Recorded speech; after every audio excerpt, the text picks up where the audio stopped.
Dobrý den, vítám vás u dalšího dílu podcastu o vzdělávání 9 let natvrdo a dnes tady máme úplně naprosto speciálního hosta, už minimálně z toho důvodu, že dal tomuto podcastu název. Vítám tady Tomáše Fersteka. Dobrý den. Tomáš Ferstek je mimo jiné právě jeden ze spoluautorů seriálu České televize o školním ombudsmanovi Ochránce. A když se tento seriál připravoval, tak název tohoto prekonceptu byl právě 9 let natvrdo. Tak já bych chtěl poděkovat i Tomášovi, že nám tenhle název umožnil použít pro název podcastu. Zároveň je autorem knihy Co nového ve vzdělávání a je spoluzakladatelem informačního centra o vzdělávání Eduin, kde je dodnes členem správní rady.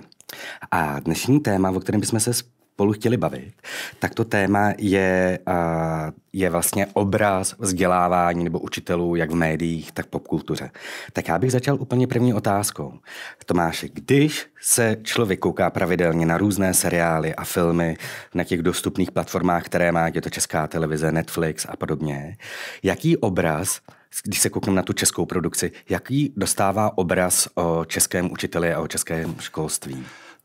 No, já jsem už skoro byl připravený odpovídat, ale na konci padlo to české, jo, protože já si myslím, že obraz ten jako anglosaský, dejme tomu, protože většinou těch streamovacích platform má nějaký anglosaský obsah, tak ten je dost jiný, než je ten český. A zase u toho českého záleží na tom, jak hluboko do historie půjdeme. Pokud bych to měl brát, jako, že co teďka tak jako jsem schopen někde nachytat, no tak, ale tam jsou filmy od Vyššího principu po Gimple. A to je teda sakra velký rozdíl. Čili když se bavíme o tom, jaký je obraz učitele dneska, tak si musíme říct, o jaké tvorbě se bavíme. Jo, tak se pojďme pobavit o těch jednotlivých částech, které z těch období bylo k učitelům, jak jsou stvárňovaní pro filmová plátna nebo pro televizi, které z nich bylo nejpřívětější a které naopak bylo takové jako nejpřísnější. No, já to vezmu od první republiky. Já si myslím, že tam ta polarita byla jako velmi ostrá. Když si vezmeme filmy jako Cesta do hlubin Študákovy duše a podobně, tak tam teda jako ty učitelé nedopadali úplně nejlíp. Jo. To byly jako velmi karikaturní postavy. Na druhé straně Vyšší princip tam je učitel jako hlavní morální autoritou. Jo. Takže tam si myslím, že ta polarita byla jako hodně velká.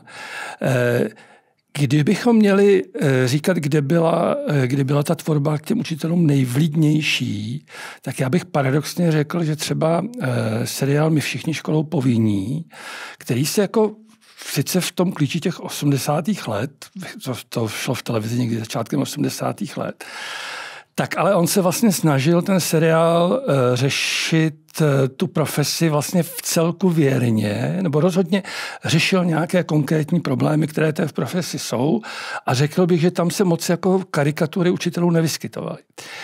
Když se posuneme, dejme tomu o 10 let dál, tak v té době asi nenajdeme jako nic, co by líčilo učitele v nějakém jako výrazně pozitivním světle. Zajímavé je, že třeba pan učitel Hnízdo ve Svěrákově obecné škole, byť teda autorem je učitel, tak taky jako vycházel spíš jako karikatura a ta paní učitelka, co se tam zbláznila na začátku, tak to bylo podobné. Takže já si myslím, že tam je hodně podstatné, jak ten autor vůbec přistoupí k tomu tématu a proč vůbec to školní prostředí použije a k čemu ho použije. Paní Zinerová, když psala my všichni školou povinní, tak ona opravdu jako chtěla podat nějakou zprávu o tom, jak školství v té době vypadá a vlastně to zvládla docela dobře. Já jsem si to v souvislosti s tímhle podcastem pár dílů pustil, protože v té době, kdy to vysílali, tak já jsem byl zcela mimo televizi. A byl jsem vlastně překvapen, že to je docela věcná záležitost a ty karikatury tam nejsou. Myslím si, že po roce 90 přišla k té televizní a filmové tvorbě jako generace tvůrců, který jako netočili primárně o školství a vzdělávání. Oni prostě používali to prostředí jako vlastně tak, jak na něj vzpomínali, tak ho natočili, možná s nějakou nadsázkou. A já musím říct, že byť třeba Gimpl mně připadá, Tomáše Vorla mně připadá jako dosti brutální, jako nadsázka, tak jako když bych to měl vzít vážně a promítnul si, jak vypadali moji učitelé na střední škole, já jsem teda chodil na odbornou školu, na učiliště s maturitou, no tak to nebylo moc lepší, než jak se to líčí v tom Gimplu. No, jako Gimpl je velmi přísný, jako málo který film ukazuje učitele jako totálního idiota, nebo vůbec i celý ten sbor, a je to jako velmi směšné a je to samozřejmě jako velmi formativní. Můžeme se vrátit k tomu, ty jsi zmínil Vyšší princip. On je natočený, myslím, že až po válce, jako logicky, že to nejsou 30. léta. Ano. Dá se tedy mluvit o tom, že komunistický režim měl nějaký zájem na tom, aby třeba vypadali učitelé jako lépe, než to, co jsme měli vlastně pravděpodobně ve školách, protože mně přijde docela důležitý ten point, co ty říkáš, že ta 90. léta, kdy už točíme de facto v uvozovkách bez cenzury, to znamená svobodně, tak mnohem lépe reflektujeme, jaký ty dojmy si přesně odnášíme, a já měl velmi podobné dojmy. Co říkáš, já taky jsem tady jako z učiliště, já jsem taky jako z odborné školy. Takže to bylo naopak ale zase naopak jsem tam našel jako velmi kvalitní učitele, díky nim dneska jsem učitel, protože mě jako velmi inspirovali. Jo, tak jenom abych to i trošku vyvážil. Ale vrátíme se k těm komunistům, komunistickému režimu. Jestli on měl nějaký jako konkrétnější zájem na tom, aby učitelé vypadali lépe. Možná právě protože byli tak trošku ideovými tvůrci a ovlivňovali ty děti. Nebo jestli... Já si myslím, že ten zájem měl, ale když si budu jako promítat jako jednotlivé filmy 50. a 60. let, tak já tam vlastně jako nenacházím zase moc příkladů, kdyby ten obraz učitele byl nějak jako výrazně deformovaný jako ideologicky.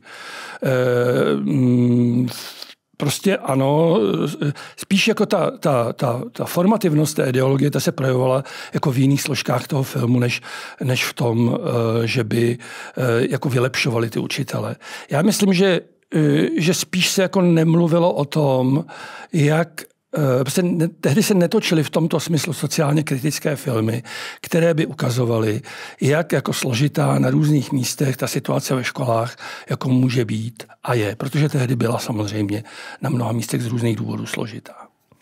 Dobře, ty jsi zmínil tu anglosaskou produkci. V čem se zásadně liší obraz učitele v českých médiích, protože já si teda více pamatuju spíš toho učitele, který jako dehonestován, nebo respektive dehonestován, možná bychom mohli říct realističky, stvárněn. Ale když se koukneme přesně na ty filmy, já nevím, ve Velké Británii nebo ty evropské, jaký je obraz učitele? Já aspoň z toho, co jsem viděl, tak tam se ta karikatura nebo ta grotesknost vyskytuje spíš výjimečně. Jo. Tam většinou buď bývá učitel zastánce v nějakých konzervativních hodnot, ale ještě častěji je to vlastně docela jako sympatická, empatická osoba, která se snaží těm dětem pomoct. Jo, zvlášť, když si budeme brát, ať už, já nevím, já jsem si vzpomněl na francouzský film Mezi zdmi, který prostě popisuje učitele, jak pracují jako s dětmi přistěhovalců. Nebo některé jako seriály z streamovacích platform, tak tam, když se objeví učitel, tak bych řekl, že to je jako opravdu většinou vzdělaná osoba s nějakou jako mírou empatie. Jako málo kdy se tam setkáme s někým, kdo by ty žáky vyloženě jako šikanoval, terorizoval, ponižoval nebo něco takového. To tam mám pocit, že pokud to není vyloženě jádrem příběhu, což tak možná někdy je, tak to tak nebývá. Já jsem si teď tak si tady vyhledávám některé filmy, které jsem viděl, abych si je trošku zrekapituloval v hlavě. A přijde mi, tak jsem si našel teda Úsměv Mony Lízy, Nebezpečné myšlenky nebo Společnost mrtvých básníků. A těch filmů je samozřejmě jako mnohem více. A mně přijde, že tady úplně jednoznačné, že ti učitelé mění životy. Že tam je vlastně ten moment, a buď je to nějakou inspirací, která je třeba jako umělecká, a nebo je to, že vyložením zachraňuje životy, třeba Nebezpečné myšlenky, nebo přesně ti učitelé, kteří působí v těch školách, kde jsou ty gangy, tak vlastně vytahávají ty děti z těch různých gangů a ukazují jim trošku jiný smysl života. Jo, a to mi trošku jako teda chybí. Jako no ano. A Já si ale myslím, že ten rozdíl je opravdu v tom, protože ty filmy, který jsi jmenoval, no tak ale tam pro ty autory je školství nebo vzdělávání téma, překonávání nějakých bariér je téma a ten učitel je jako dramatická postava nebo hrdina, který to vlastně zprostředkovává. Když se podíváme na většinu české produkce 90. a 0.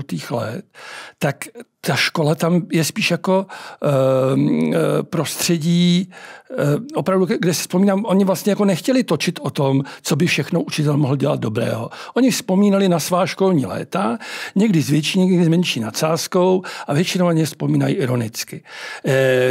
Já se s tím setkávám i jako mezi autory, že když současný český autor, a to teda bych řekl, od nějakých 25 do 60, skoro jako bez rozdílu.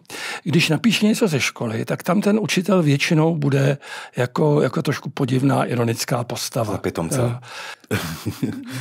No, málo kdy se tam, ale ono je to opravdu proto, že to není vlastně to téma. Pro ně je to jenom, on je to, dejme tomu, vztahový seriál o mladých a učitel je tam někde na okraji.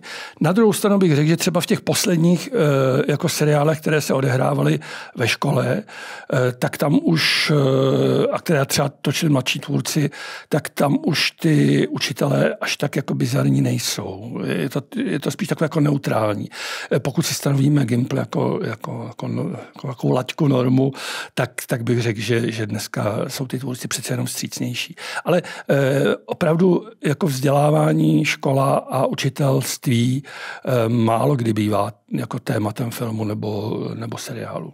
Jo, já jenom když se vrátím k těm filmům, které jsem tady jmenoval a vybavuji si jako spoustu filmů, oni mají s tou českou realitou jednu věc podobnou. Jo? A to je to, že je tam často ten konflikt toho učitele s vedením. Často ten učitel, který je ten inspirativní, umí pracovat s těmi dětmi, ty děti těm učitelům visí na rtech, tak vždycky jsou ve své podstatě z pohledu toho vedení často jako troublemakeri. Jo, a ukazuje se to třeba, nevím, i Sex Education a podobně, kde to vedení je vždycky takové jako velmi komplikované. Je to... Myslíš si, že to má nějaký jako důvod? Že já úplně nevěřím tomu, že to, jak je v těch anglosaských filmech právě stvárně vždycky to vedení, tak ty jsou tam právě za ty otřesné jako figury, často jako velmi dogmatické a chybí jim jako profesionalita a empatie. Proč se to vlastně v těch anglosaských filmech dostává tomu, že to vedení je problematické? To já nemůžu posoudit. Já si dovedu představit, že jako ve chvíli, kdy potřebuju toho učitele představit jako pozitivní figuru, která něco řeší, tak tam potřebuji nějakého antagonistu. Jo? A jestliže nemá být antagonistou ten žák nebo ta třída, no tak tam hledám někde okolo. Jako realitu prostě anglosaského školství neumím posoudit, jestli to opravdu tak jako konzervativní je. Já bych řekl, že spíše ne, pokud jsem se díval třeba na nějaké buď reality show nebo jako nějaký jiný dokumentární formáty, které se odehrávaly jako ve školách, tak tam na mě teda rozhodně to vedení jako nepůsobilo jako banda konzervativců. Ja. Na druhou stranu, když se vrátím jako do české reality, tak musím říct, že ten problém s tím konzervativním vedením je docela častý. Jo? Jakože to... Já na jednu stranu teda tvrdím, že na to, jak tady neexistuje žádný systém vzdělávání a uvádění ředitelů a ředitelů do praxe, tak jich dobrých je tam vlastně překvapivě hodně. Ale pořád je to tak, že často člověk jako naráží na jako velmi komplikovaný vztahy ve sborovnách a často ten důvod je opravdu to vedení. No. My jsme ty jsi tady zmínil Obecnou školu a Igora Hnízda. A já tady mám další otázku připravenou, které filmy jsou pravděpodobně asi jako nejvíc formativní právě to se týče toho pohledu. Ty jsi říkal, že Igor Hnízdo je spíše jako karikaturou, jo? Ale já jsem se setkal se spousty lidmi, kteří jako naopak jako říkají, že hodně učitelů by mělo být jako Igor Hnízdo a že Igor Hnízdo by měl být vzorem pro spoustu učitelů. Já když si jako vybavuju ten film, já si myslím, že tam je spoustu zajímavých momentů. Hrál na housle, propojoval jako mezipředmětové vztahy. Mohli bychom mluvit o tom, že působil jako velmi vlastenecky, strhával ty děti na svoji stranu, zaujal je podobně, na druhou stranu jednoznačně fyzické tresty, řval a podobně a tak dále. A jestli by si mohl trošku jako osvětlit to, co je vlastně na něm podle podle tebe karikaturního na Igorovi Hnízdovi? Jo. No, ona to je, obecná škola je pořád komedie. To znamená, že ta postava je vypjatá. A to je na ní jako zábavné, že jo? Tak on je zábavný tím prostě, jak si hraje na toho vlastence v rajtkách, mlátí do tabule, chodí s tou pistolí a pak se zjistí, že prostě má nějakou slabost, která teda mu jako úplně na cti jako nepřidává. Myslí zneužívání mladých dívek. Myslí zneužívání mladých dívek. Jo? Takže to není jako realistický portrét učitele. Bavíme se právě jako tou vypjatostí. Ale jinak jako souhlasím, jako vůbec ta debata o tom, jak ten učitel má působit, jestli prostě má být ten morální vzor, jestli když prostě stojí před třídou jako zjevených kluků, který v tom poválečném období taky to měl jako složitý, tak on jako dokáže zaujmout a dát jako tomu nějaký řád. Tyhle ty témata ten film jako jednoznačně jako otevírá. Ale pokud se bavíme o té dramatické postavě, no tak ta nesporně nadsazená je. Jenom mě připomíná takový archetyp učitele Igor Hnízdo.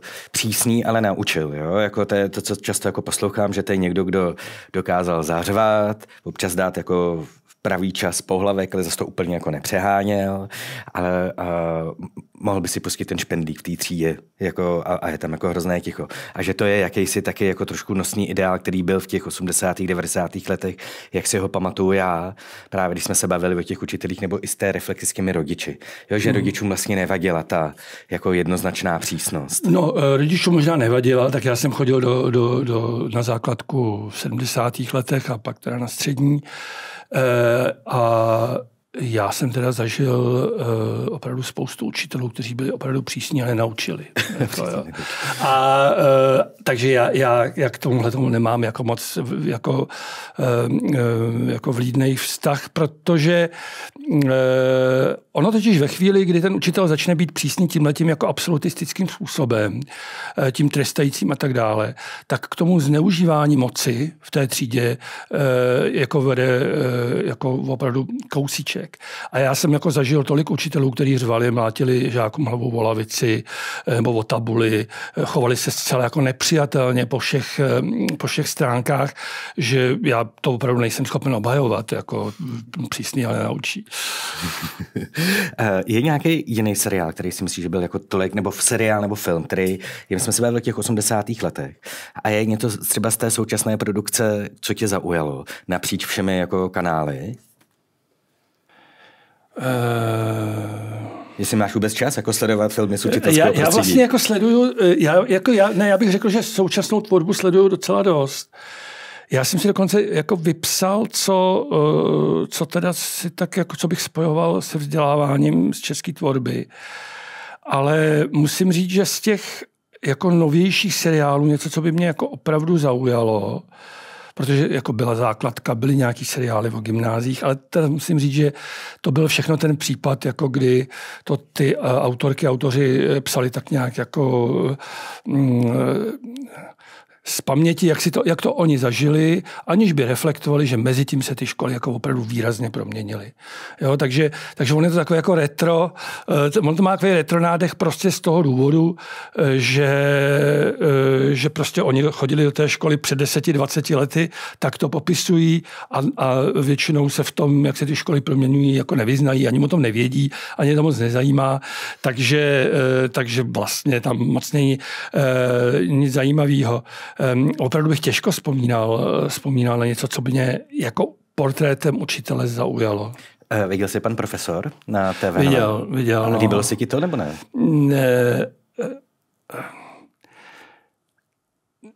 Já jsem vlastně byl trošku u toho, když ta věc vznikala, takže jsem viděl i ty předlohy.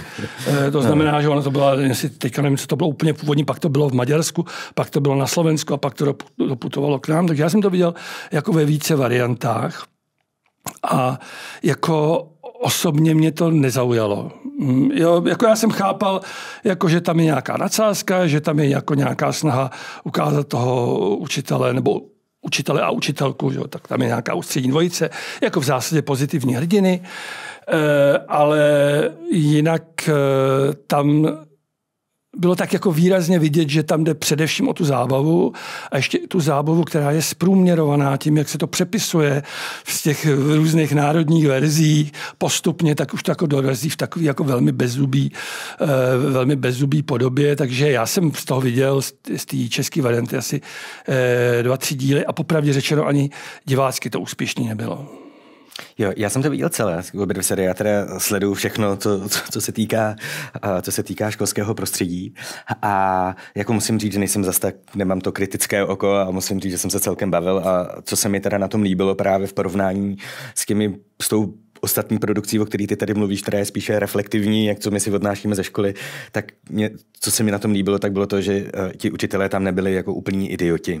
Jako a naopak byli pozitivní, dokázali vlastně více vnímat potřeby těch dětí, byli na ně jako hodně orientovaní, ale jako je pravda, že to samozřejmě byla, jako je to zábava. Jako no, tohle to je pravda. Jo, ale já jsem tam opravdu potom už jako nenacházel důvod, proč se na to koukat. Prostě právě proto, že některé ty reálie už se hodně jako míjely s tím, co je možné a nemožné a ano, jinak souhlasím, ten obraz těch učitelů, kteří se o něco snaží, tak ten tam jako byl trochu lepší, než to je běžný. Když se o tom tam bavíme, tak doufám, že přesně si myslím, že je jako velmi důležitá pointa, jak ty říkáš, že ty lidi reflektují tu školu, jak ji zažili a proto ty filmy vypadají tak, jak vypadají, protože vyrůstali někdy v 80. letech nebo 90. letech. Tak já teda doufám, že další generace filmařů už bude reflektovat trošku něco jiného a bude vnímat ty učitele jako hrdiny. A já tady mám další dotaz a který se týká vlastně stvárňování různých skupin jako dětí ve školách. Jo? Třeba romské děti nebo cizinci. Jaké jsou podle tebe nejčastěji zobrazování ve vztahu jako k těm příběhům, které jsou ve školách? Tam je potřeba jako říct, že tohle je strašně komplikovaný pojmenovávat, protože prostě té produkce u nás takhle orientovaný tak strašně málo, že je velmi jako obtížný to jakkoliv jako zobecnit. Jo. Čili já to spíš popravdě řečeno okomentuju jako z druhé strany. A ten problém je jako velmi praktický. Když člověk chce zobrazovat v raném díle menšiny, tak potřebuje ty herce. A to je jako velká bariéra, jako opravdu velká. Já to zrovna teďka řeším, protože jako připravujeme seriál, který budeme točit za měsíc, kde máme romskou učitelku, s tím jsme se vypořádali docela dobře, ale máme tam jako spoustu dalších postav, které bychom potřebovali, aby jako věrohodně zobrazovali jako nějaký jako menšinový nebo ani ne menšinový, já bych spíš řekl pestrost těch tříd, ale vlastně dneska už do jistý míry pestrost těch sborů. Jo? A narážíme jako výrazně, teda. Je to potíž. Jo? Takže vzhledem k tomu, že většina té české tvorby, pokud se tam někde už ta škola objeví, tak opravdu to není příliš jako soustředěné. Jako není to tak, že by ten autor chtěl pojmenovat přesně nějaký problém jako ve školách, tak já bych řekl, že ty děti se tam, ať už cizinci, nebo prostě Romové, nebo někdo, nebo i Vietnamci, se tam vyskytují spíš jako okrajově, když vynechám sérii Bastardi, která na to jde trochu jako jiným způsobem. Já jsem si vybavil jeden seriál, myslím, že to byl z produkce České televize, byla to reality show 8A, myslím, že se to jmenovalo. Ano. Jestli si to vybavuješ. Samozřejmě, tak bych, kromě Bastardů bych tady mohl jmenovat, kde se objevily romské děti, třeba i v Ochránci, že? Ale tam to mělo nějaký jako podtext. Ale když se zaměříme vlastně jako na 8A, která měla být o dětech, které mají, bychom mohli říct, těžší podmínky nebo nejsou tak chytré jako ostatní a de facto jsme se dostali do třídy, kde byly jenom romské děti a vlastně nebylo to, ta reality show nebyla o romských dětech, byla o dětech, které mají nějaké potíže jako z domova a mají i potíže ve škole a najednou my se vlastně koukáme na reality show o romských dětech, která ale původně to mělo být o někom jiném. No, ale tohle to je zase, já jsem se té debaty účastnil, když to vznikalo. A protože to dělali v Brně a dělala to kreativní producentka, teďka mi padlo jméno, za chvilku si vzpomenu. A ona, když s tím návrhem přišla, tak já jsem říkal, no, ale víte, protože jsem znal tu předlohu, viděl jsem, jak ty seriály, nebo ty reality vypadaly ve Švédsku, ale i na Slovensku. Tak jsem říkal, no, to není ale šikovný, protože když to uděláte, tak se vám celá ta debata okamžitě sveze úplně jako k jinému tématu, než k tomu, jak to bylo v těch jiných. To znamená, jsou velmi různé děti ve velmi různých prostředích, s velmi různým jako pozadím, jako rodičovským a tak dále. A my vám tady ukážeme, jak jim můžeme pomoct a někam je dostat. A já si myslím, že paní producentka to myslela jako dobře. Jako naprosto, že Kamila Zlatušková, že ono to bylo tak, že její maminka v takové škole učila, ona toho jako využila a rozhodla se, že to vlastně udělá o těch dětech, který tam myslím, že převažovaly romský děti úplně nějaký jako s nějakýma malýma výjimkama.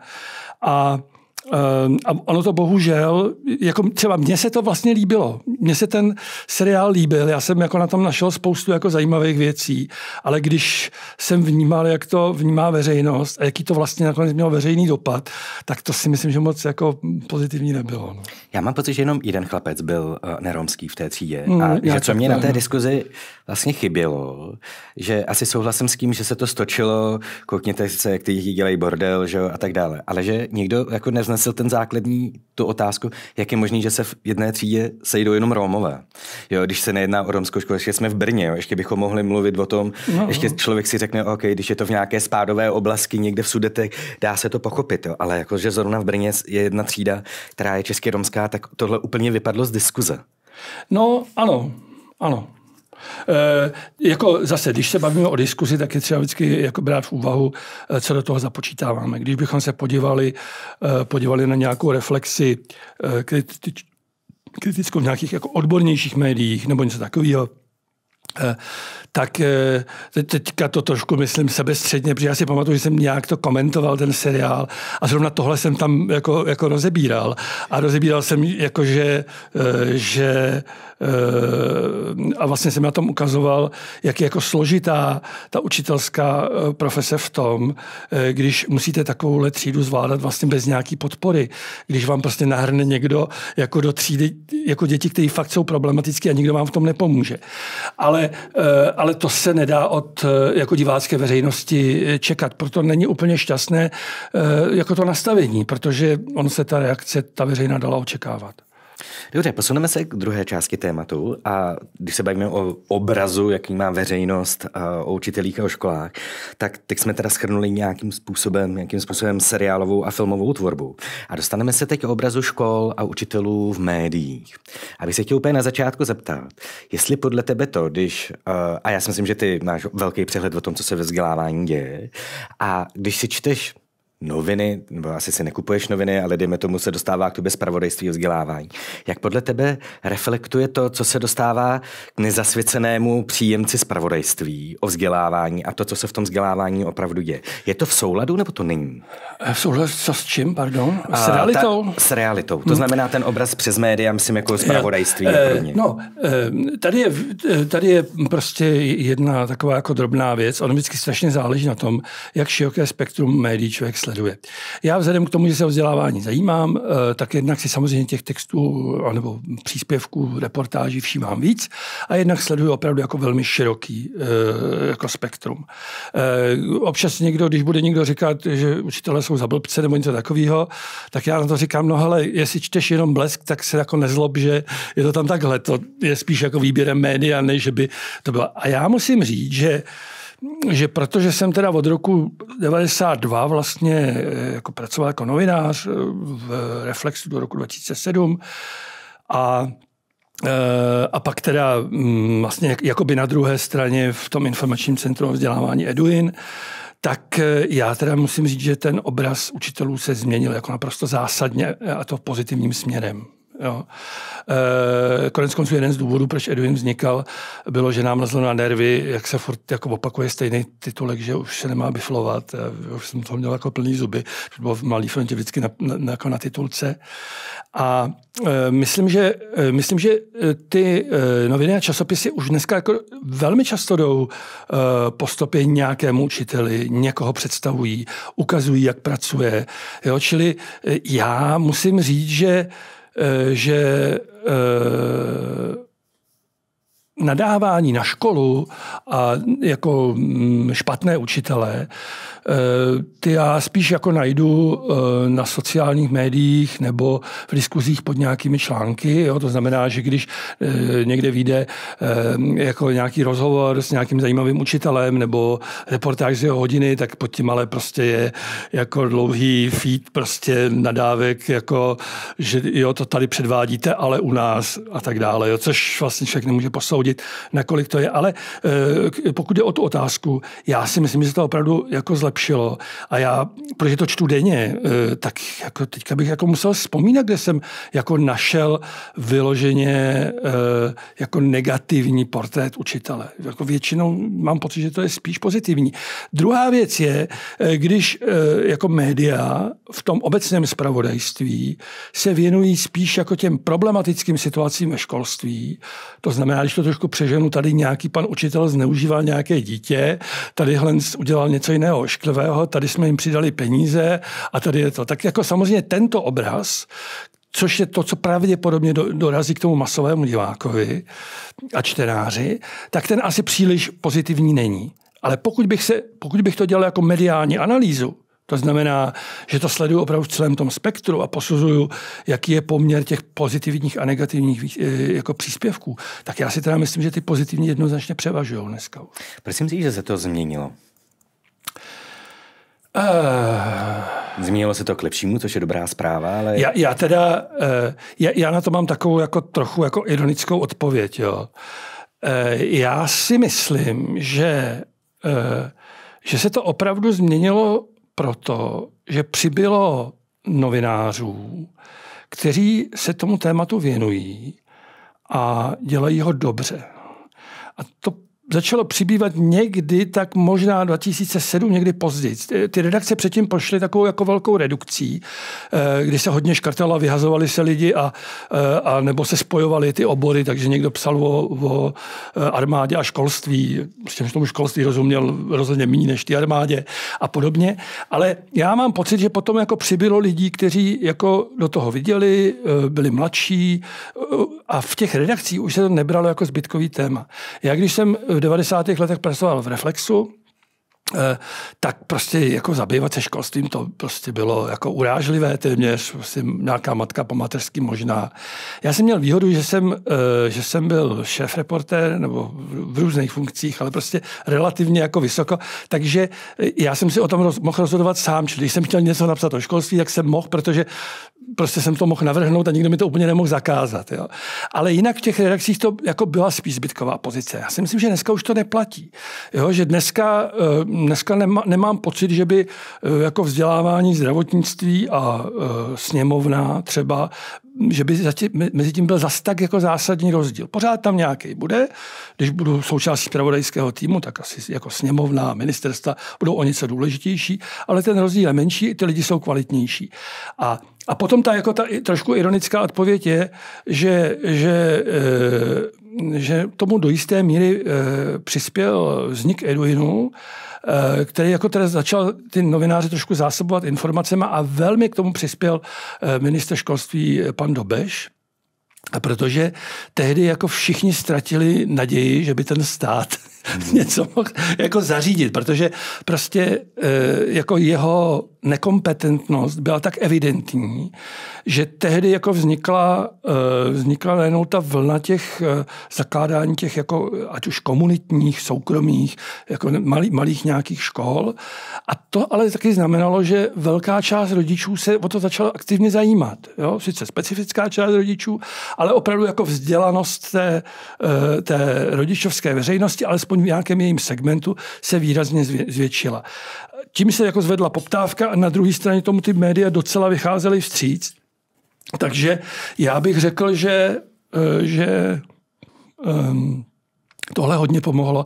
Myslím si, že pomohlo potom v druhé půli těch 10. let, že začaly vznikat jako další, ať už neziskové organizace, které ale byly učitelské. Jo, tak jako Edwin v principu nebyl učitelská organizace, byl spíš jako mediální, nebo něco takového, ale ty organizace, které vznikaly jako později, alebo tak ať už to byla prostě učitelská platforma, Česká středoškolská unie a tak dále, tak tam velmi často byli přítomní učitelé v nějaké jako aktivní pozici a stávali se z nich ať už influenceři nebo respondenti jako nejrůznějších mediálních aktivit. A najednou prostě najednou byli vidět učitelé jako někdo, kdo se k něčemu jako vyjadřuje, něco si myslí, je to sympatická osoba.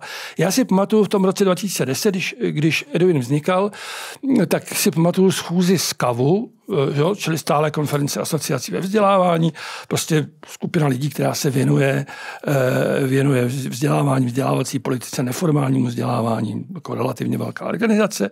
Já si přesně pamatuju jako situaci, kdy já jsem tam jako říkal něco, že by se mělo něco do médií a přesně si pamatuju, vy to říkal, to přece vůbec nemá smysl. Novináři jsou idioti a stejně změníme nějaký jedno písmeno vzadu na poslední stránce v Lidovkách. Jako, jo. A jsem říkal, ale to není pravda. Jako.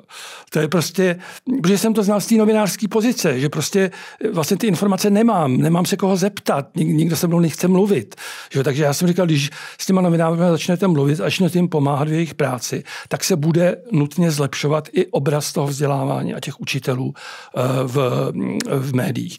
Já mám pocit, že se tohleto děje vlivem opravdu nejrůznějších jako organizací, kromě jiného proto, že ať je to, já nevím, Česká středoškolská unie, UNŠ, učitelská platforma, tak prostě oni přicházejí už s konkrétními lidmi, nebo Global Teacher Prize, čili nějaká cena pro učitele, která každý rok vyrobí nějaký 3-4...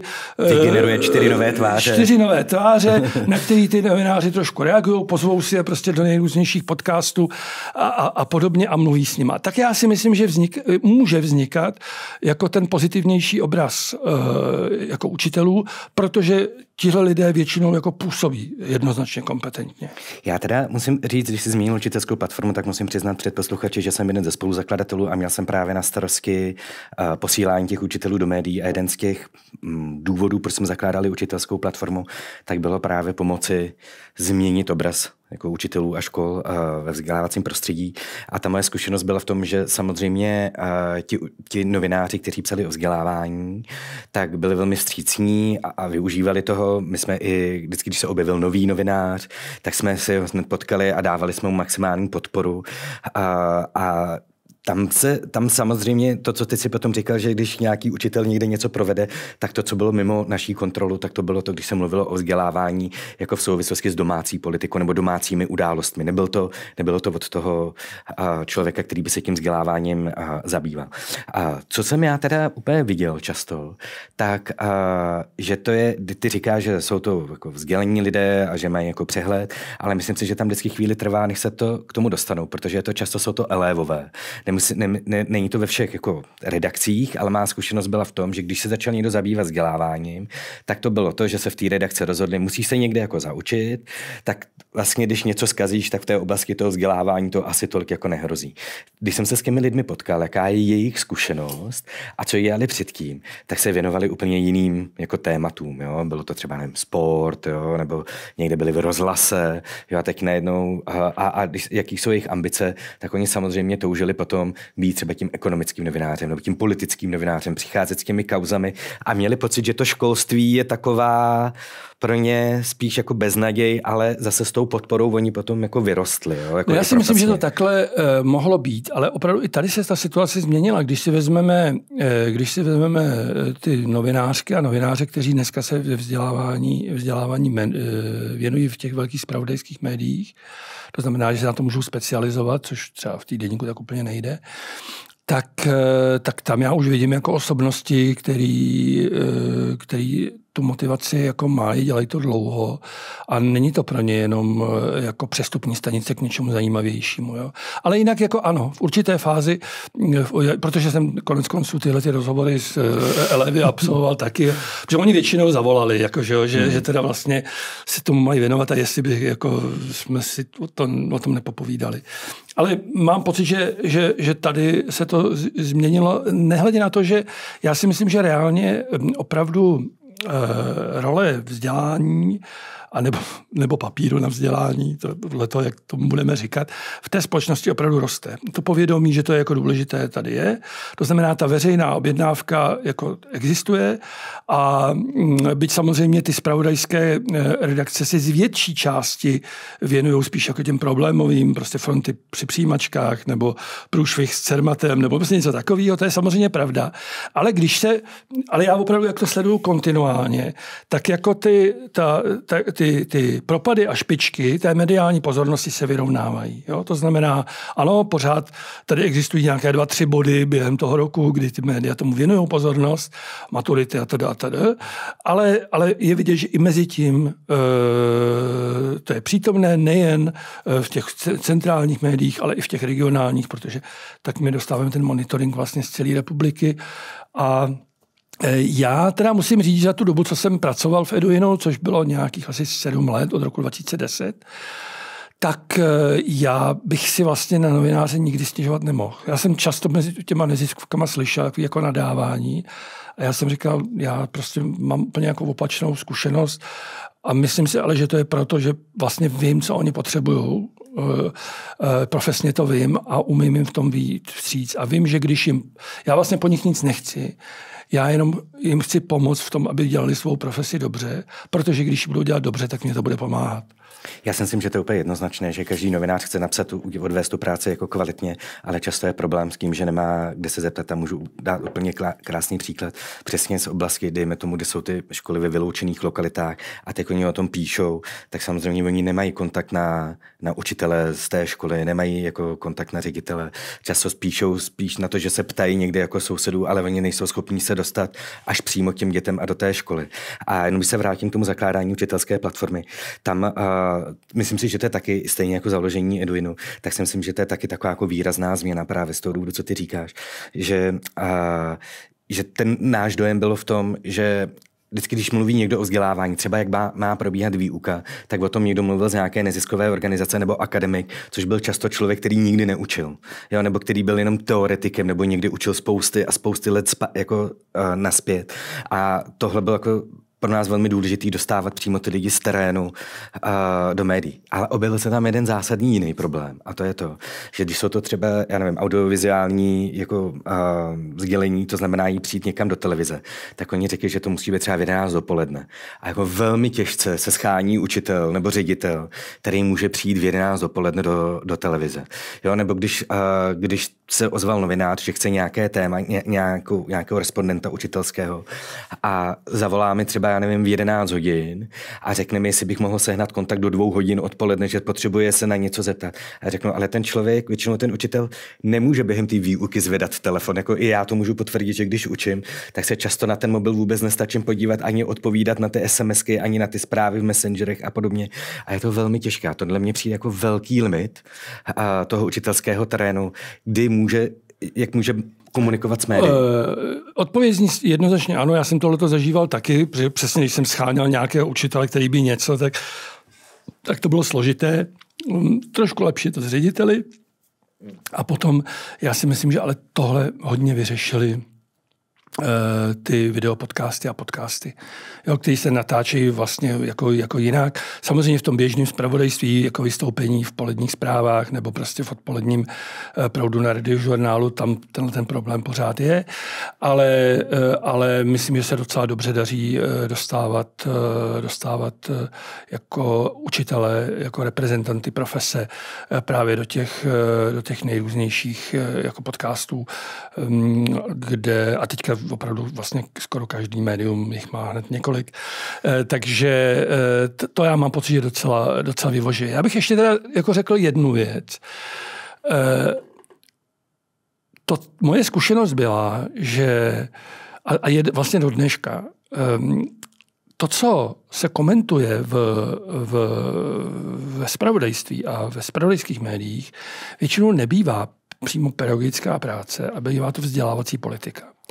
A opravdu učitelů, kteří rozumí vzdělávací politice, teda jako moc není. U ředitelů je to lepší, protože přece jenom už jako mají nějaký jako nadhled, ale já tím trošku jako jenom oponuju, že často je to tak, že on ten učitel v tomhletom zrovna pomoct nemůže. On je daleko silnější, jestliže mluví jako opravdu o tom, co dělá, o svém předmětu, o své jako profesi, o vztahu k dětem a tak dále, ale je to vidět právě třeba i na těch oceněných v GTP, což často bývají opravdu špičkoví učitelé, ale jako, když s nima člověk jako mluví na témata vzdělávací politiky, jsou tak jako velmi nejistí v tom. Prostě není to jako jejich obor, popravdě řečeno. Já si myslím, že to bylo v učitelské platformě jako velká práce a myslím si, že třeba Petra Mazancová a spousta i lidí z vedení učitelské platformy mají tu velkou výhodu, že nemluví jenom o tom konkrétním kroku, nebo když se přesně budeme bavit vzdělávací politiky o CERMATu nebo o něčem, tak dokážou mluvit o tom tématu v celém kontextu vzdělávacích politik a ve spojení i ze společnosti. Já bych se dostal k dalšímu tématu. Já když často se bavím s učiteli, přesně jaký je obraz učitelů jako v mediálním prostoru, tak oni často říkají, že společnost se příliš zabývá tím, jako kolik učitelé berou. Jo, to znamená, že se neustále jako mluví o učitelských platech a že jim vadí, že v žádný jiný komunikaci o jiných profesích se nemluví o těch platech tak často a zároveň, že se tam neřeší, jestli každý kvalitní policajt si zaslouží jako více peněz, ale že ve školství se o tom často mluví, že když budeme přidávat učitelům a budeme přidávat i těm jako nekvalitním učitelům a podobně.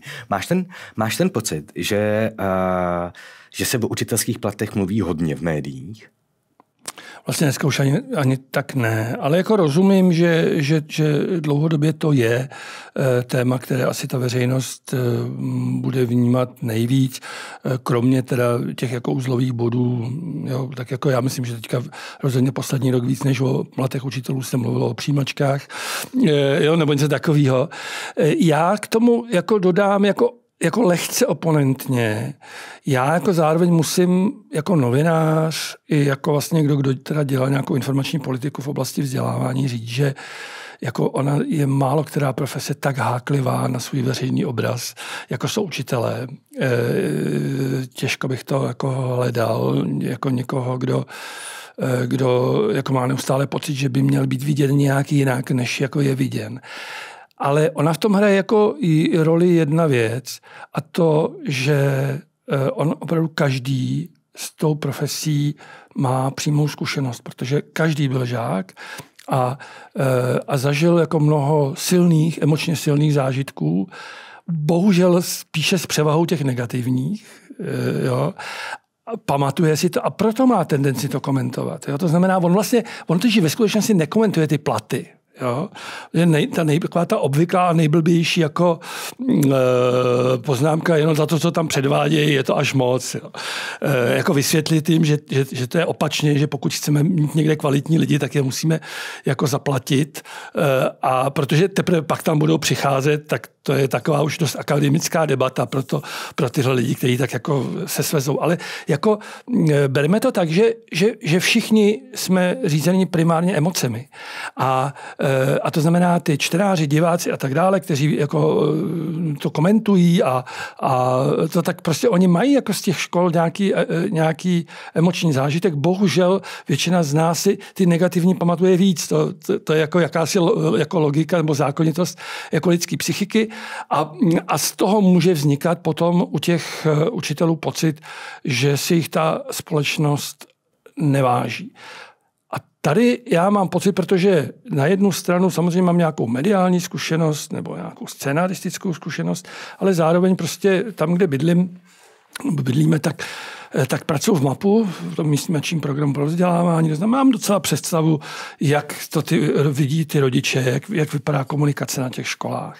A tam já bych teda jako nějaký pohrdání učiteli nebo přehlížení nebo nenašel vůbec skoro.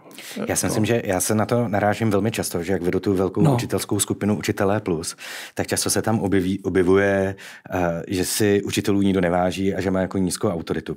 A další věc jako ve spojitosti s médií, že média se podílejí na snižování autoritu učiteli. To znamená, média jsou odpovědná tady za tohle právě, protože píšou o těch jenom negativních věcech. A zároveň, jak ty říkáš, s tou autoritou a sledování. Já úplně nevím, jestli bychom mohli říct, že učitelé jsou jedna z nejcitlivějších profesí. Nicméně, ale souhlasím s tím, že jsou jako hodně hákliví na tu autoritu a já se jenom vždycky snažím, tam ukazuju jako čísla přímo Centra pro výzkum veřejného mínění, kde učitelé si jako mají úplně závidění hodnou pozici v té hierarchii, v tom, kolik lidí si jich vlastně váží. A jakožto učitel můžu říct, že jsem se nikdy nesetkal s tím, že by mi někdo jako nadával za to, že jsem učitel. Většinou samozřejmě nějaký anonymní profily někde jako od lidí, kteří pohaní i člověka, který zachránil někomu život, tak oni řeknou, že se chtěl zviditelnit. Jo. Tak v tomhle případě to asi bude dost podobné. Já si myslím, jestli tam není u těch platů, že jestli tam není jako určitá míra jako selektivnosti profesní, že my si toho víc jako všímáme. Že třeba tím, že nejsem policista a teď kdyby tady byl policista, tak by třeba policista řekl, hele, já to zažívám furt, všichni řeší moje peníze, kdykoliv otevřu noviny, tak tam jsou jako platy policistů a furt se jako řešíme, co my jsme někde zkazili a tohle my si nevšímáme, ale protože já jsem učitel, tak samozřejmě jsem mnohem přecitlivější na to. No, ale jako já si myslím, já jsem jeden čas dělával semináře, které byly někdy pro neziskovky a někdy pro učitele, vlastně semináře mediální výchovy a tak dále.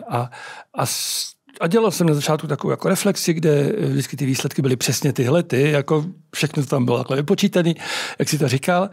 A já jsem jim potom předváděl prostě nějakou jako kvantitativní analýzu prostě nějakého média, kdy jsem prostě říkal, hele, tak tady za 2 měsíce v Právu vyšlo tohleto byla zpravodajství, takže to značím nulou, že to bylo neutrální, tady to můžeme považovat za nějakou jako negativní zprávu a tak dále. A tam vždycky vyšlo, že vlastně ten obraz je, že je tam převáha pozitivních zpráv.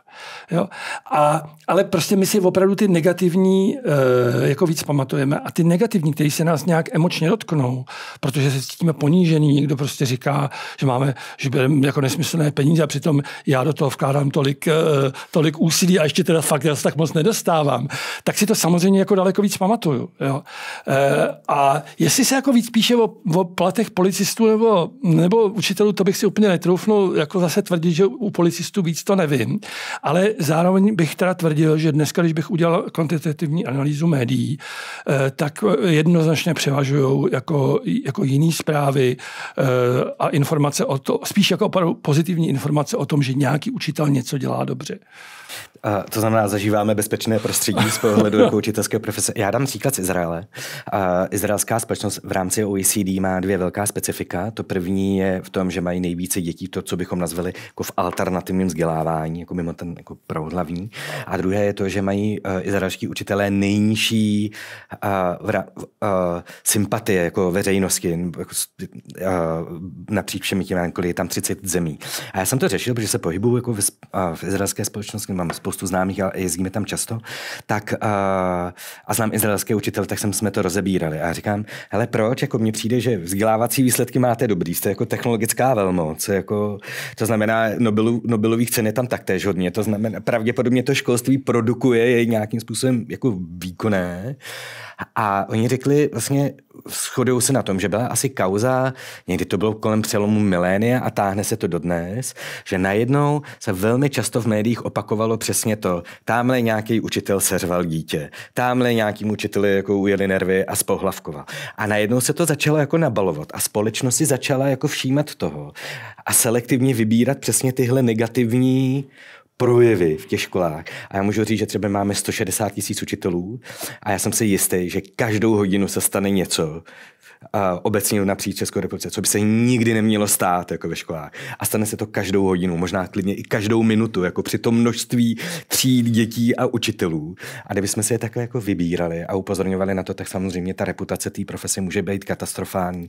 A že v tom Izraeli to jde vidět, že je to nízká reputace, byť ti učitelé odvádějí skvělý výkon. Já mám pocit, že v tom Izraeli, já než bych o tom viděl mnoho, ale tam myslím, že tam je ještě jako jeden takový jako specifický problém, tím, že ta společnost je vlastně rozdělená, čeho jsme teďka jako vyloženě teda svědky, tak ona ta excelence se týká jenom části těch žáků, což teda souvisí potom i s výsledky Izraele v mezinárodním testování a má právě mezi tím tím rozporem mezi tím, že jeho výsledky třeba v PISA jsou poměrně slabé oproti tomu, že teda fakt mají hodně těch nobelistů a teda.